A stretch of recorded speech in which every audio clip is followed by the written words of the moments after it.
में एक एक फ्लाईओवर मिलेगा ना, एक के बाद दिल्ली से उठाएगा नोएडा फेंक देगा आपका, डीएनडी, दिल्ली नोएडा इस तरह ले जाता है डीएनडी फ्लाईओवर, दिल्ली से उठा के सीधे कहां ले आएगा, नोएडा ले जाता है यहाँ पर।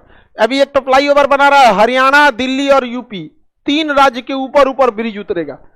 अब किसी को यूपी से कहां जाना है, हरियाणा, तो शहर के ऊपर ऊपर चल जाएगा, फरीदाबाद, नोएडा और गुड़गांव, इस टाइप का ले जाएगा। एफएनजी रोड बना रहा है, तो ट्रांसपोर्टेशन होना चाहिए तगड़ा। अब बंदरगाहों को देखते हैं तो भारत में बंदरगाह तो नीचे वाले ही राज्य में रहेंगे सब। यहाँ पर एक मुंबई बंदरगाह सबसे बड़ा था, सबसे बड़ा बंदरगाह भारत का सबसे बड़ा बंदरगाह मुंबई, लेकिन इतना लोड हो गया था इस मुंबई बंदरगाह पर जिसका कोई हद नहीं। इसलिए इसी के पास एक और बनाया गया नवा शिवा में, कहां बनाया गया नवा, जिसका नाम है जवाहरलाल नेहरू। क्या नाम है, Jawaharlal Nehru port trust, JNPT। देखिए भारत का जब विभाजन हुआ तो यहां से पाकिस्तान था तो नहीं था, हम लोगों ने दे दिया उसको। सबसे बड़ी भूल थी हम लोग की, समझ में आ गया। उस समय सबकी गलती, चाहे सरदार पटेल हो, चाहे महात्मा गांधी हो, चाहे नेहरू हो, जो भी हो, माउंटबेटन हो, एक गलती थी बस, नाथूराम गोडसे ने जिन्ना को मार देता। मारा भी तो गलत आदमी को मारा। अगर भाई आप बताइए, आप वहां रहते तो पहली बात तो हत्या नहीं करना चाहिए, एकदम गलत है, किसी की हत्या करके आप खुद को नहीं। लेकिन आप बताइए अगर नाथूराम ने मारा ही तो गांधी की जगह जिन्ना मारता तो ज्यादा सही रहता कि नहीं, बवाले खत्म हो गया रहता। नहीं समझ आ गया, तब तो हम लोग नाथूराम ने दिक्कत, भारत का विभाजन ही नहीं हुआ रहता, मार दिया रहता जैसे नहीं मारा गया तो किसको मार दिया, वो तो बेचारा रोक रहा था, नहीं रोक रहा था। अब अकेले चना भार नहीं ना फोड़ पाएगा, सारा कांड किसका था, जिन्ना का, और ठिकरा फोड़ दिया गया किसके ऊपर, गांधी के ऊपर। जिन्ना उघारे नाचने लगा था। 16 अगस्त 1946 को खुलेआम कह के दंगा करा दिया, कह के प्रत्यक्ष कार्रवाई।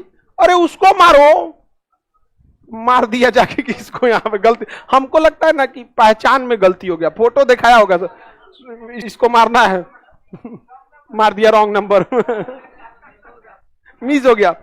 भारत अलग ही नहीं हुआ रहा था, किसी को देखा सर नाम से क्या रखा है, नाम में क्या रखा है, ये तो कहीं और दुनिया में है। यहाँ बताओ, जब यहाँ अफगान, देखिए बात नहीं समझ रहे, अगर हमारा पाकिस्तान से विभाजन नहीं होता तो आज हम बहुत आगे गए रहते। रीजन क्या है समझिए, 5 लाख करोड़ रुपए प्रति साल हम लोग सेना पे खर्च करते हैं, सबसे बड़ा कमीनापंथी पाकिस्तान करता है। चाइना जो है ना संपन्न देश है, संपन्न लोग सोच समझ के डिसीजन लेते हैं, अकलेल बकलेल जब मन तब जुड़ा जाता है, उन्हीं सबसे ढेर दिक्कत रहता है। तो चाइना हमारे लिए खतरा सबसे बड़ा है, लेकिन वो सोच समझ के डिसीजन लेगा, हाई नहीं कि एगो बम बांध के यहां आके फट जाएगा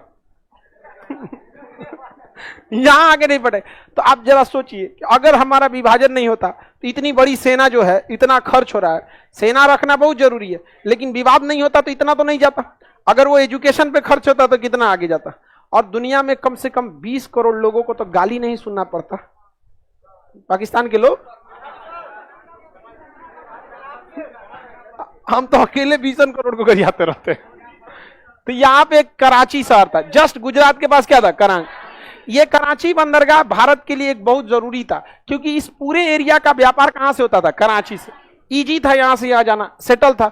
विभाजन हो गया तो कराची बंदरगाह कहां चला गया, पाकिस्तान के पास चला गया। किसके पास, पाकिस्तान। जिन्ना जो था जब विभाजन किया ना तो जिन्ना को पछतावा हो गया, जिन्ना कहा कि हम विभाजन करके बहुत बड़ा गलती किए हैं। अब वो परेशान था जिन्ना, और वो यहां तक कह रहा था कि हम इस पर पुनर्विचार करना चाहते हैं। तो जिन्ना को टीबी का बहाना देकर मरवा दिया सब, हाँ मर गया सब वहां पे। तो खैर उसको जिन्ना किसी हिसाब से सही नहीं था, सोचा तू नहीं, नौटंकी करके देश कम लोगों को कटवा दिया, सोचा प्रत्यक्ष कार्रवाई दिवस में। एक तरह से उधर है तो बवाल से तो बचे हम लोग, यहीं आके जहां था फटने लगता सब।